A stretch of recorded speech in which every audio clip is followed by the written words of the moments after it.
हर हर महादेव। अनंत चतुर्दशी व्रत एक महत्वपूर्ण हिंदू त्योहार है जो भाद्रपद माह के शुक्ल पक्ष के चतुर्दशी के दिन मनाया जाता है। यह त्योहार भगवान विष्णु को समर्पित है और पूरे भारत में बड़ी ही श्रद्धा और उत्साह के साथ मनाया जाता है। अनंत चतुर्दशी के त्योहार से जुड़े कई अनुष्ठान और रीति रिवाज है। भक्त व्रत रखते हैं और भगवान विष्णु से आशीर्वाद और सुरक्षा की प्रार्थना करते हैं। वे अपनी कलाई पर अनंत सूत्र नामक एक पवित्र धागा भी बांधते हैं जिसे सौभाग्य और समृद्धि लाने वाला माना जाता है। यह धागा सूती कपड़े से बना होता है और मंत्रों का जाप करते हुए भगवान विष्णु की पूजा करते हुए बांधा जाता है। इस त्योहार का एक और महत्वपूर्ण भाग है जो कि भगवान अनंत की पूजा है, जिन्हें भगवान विष्णु की असीम शक्ति और महिमा का अवतार माना जाता है। भक्त भगवान अनंत के मंदिरों में जाते हैं और विशेष प्रार्थना और प्रसाद चढ़ाते हैं। वे पवित्र नदी में डुबकी भी लगाते हैं और अपने पूर्वजों को श्रद्धांजलि देने और उनका आशीर्वाद लेने के लिए अनुष्ठान करते हैं।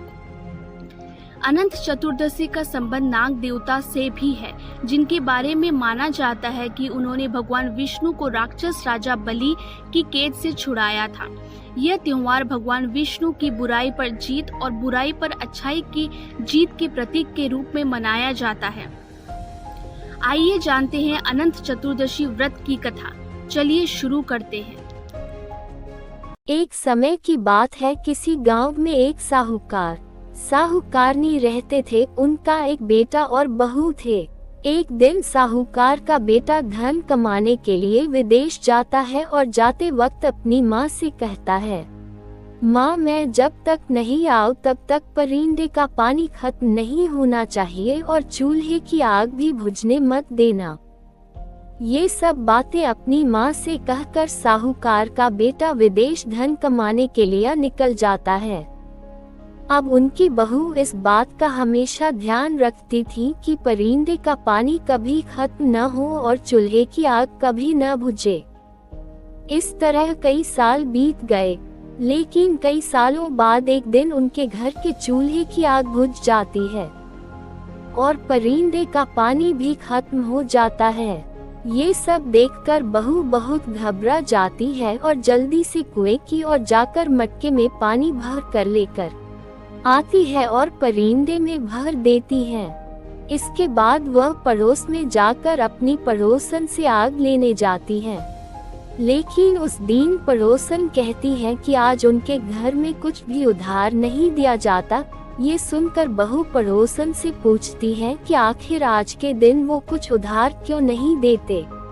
इस पर पड़ोसन कहने लगती है कि आज रोज चौदस है, आज हम पूरा घर लीपते हैं और परिंदे का पूरा पानी गिराकर साफ पानी भरते हैं और फिर अनाज पीसकर उससे रोट बनाते हैं और जिनकी पूजा कर कर कथा कहानी सुनी जाती है और फिर कथा सुनने के बाद खाना खाया जाता है।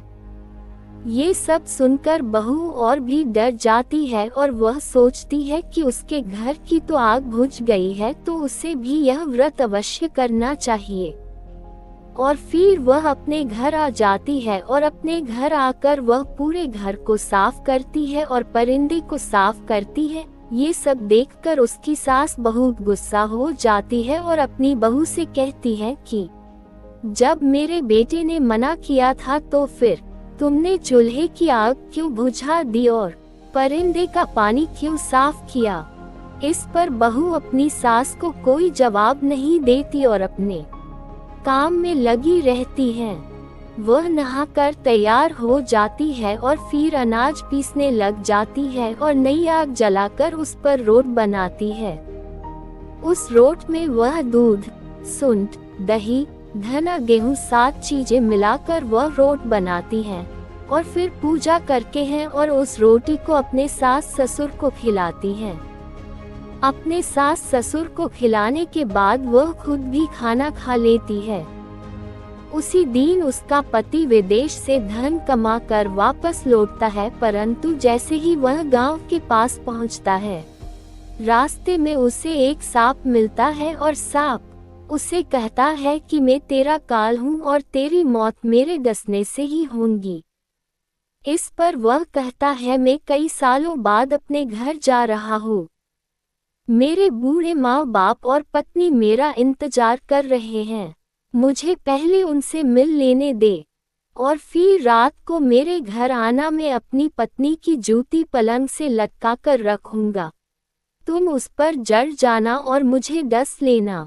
सांप उसकी बात मान लेता है और उसे जाने देता है। फिर वह लड़का अपने घर पहुंच जाता है और सबसे मिलकर खाना खा लेता है और खाना खाकर सोने के लिए जाता है। उसकी पत्नी थकी हुई होती है। वह कथा सुनकर अपने कमरे में जाकर सो जाती है, लेकिन उसके पति को नींद नहीं आती है, क्योंकि उसे पता था कि आज रात सांप आकर उसे डसने वाला है। आधी रात के बाद सांप आता है और बहू की चोटी की मदद से बिस्तर पर चढ़ जाता है। अब जिस रोट की बहू ने पूजा की थी वह सोचने लगती है कि इस बहू ने पहली बार रोट बनाए और मेरी इतनी अच्छे से पूजा पाठ करी है। यदि आज के दिन इस सांप ने इसके पति को डस लिया तो हमें कोई नहीं मानेगा और न ही कोई हमारी पूजा करेगा। इसलिए इस सांप से इसके पति को बचाना ही होगा। और फिर वह रोट एक हथियार का रूप ले लेती है और सांप को मार देती है। सांप को मारकर उसे एक टोकरी से ढक देती है और वापस रोट का रूप लेकर पूजा की थाली में चली जाती है। अब बहू का पति चुपचाप ये सब देखता रहता है और निश्चिंत होकर वह सो जाता है।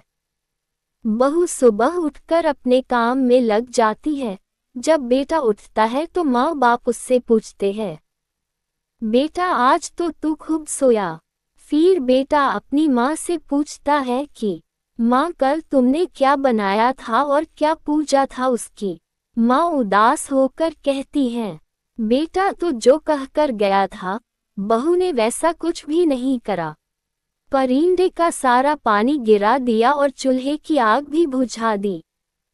पड़ोसन की बात सुनकर उसके अनुसार रोट बनाए और उसकी पूजा की और खाना खिलाया। तब वह लड़का अपनी माँ को बताता है कि माँ कल मेरी मृत्यु होने वाली थी और इसी रोट ने मेरी जान बचाई। उस दिन के बाद से राजा पूरे गांव में ढिंढोरा पिटवा देता है कि अब से सब लोग अपने परिवार की सुख शांति और समृद्धि के लिए अनंत चतुर्दशी के दिन रोट बनाएंगे और उनकी पूजा करके कथा कहानी कहेंगे और सुनेंगे। हर हर महादेव। अगर कहानी पसंद आई तो वीडियो को लाइक शेयर सब्सक्राइब जरूर करें।